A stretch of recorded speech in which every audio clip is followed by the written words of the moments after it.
syempre, kailangan ko kasi ng dental clearance bago mag-start sa solidronic or bone therapy. Effect rin ba ng cancer yan toothache mo? No, sis. Sa mga di nakakaalam, no, katatapos lang ng impacted wisdom tooth extraction ko kanina.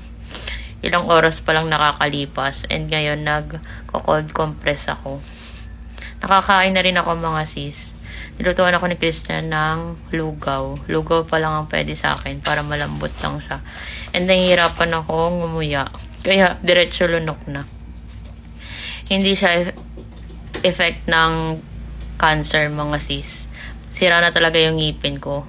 Pero ito kasi, impacted wisdom tooth. Pag sinabing impacted wisdom tooth, pahiga siya.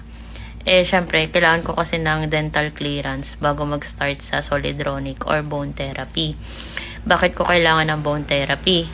Kasi, yung may daily maintenance kong letrozole, ang side effects naman nun is pinapahina niya yung or pinaparupok niya yung bones. So, kailangan ng bone therapy para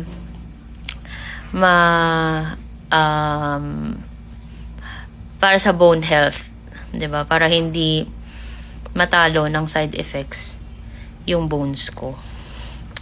I hope na-explain ko ng maayos. Kahit na ganito yung itsura ko mga sis. Tiis-tiis lang. Ganun talaga.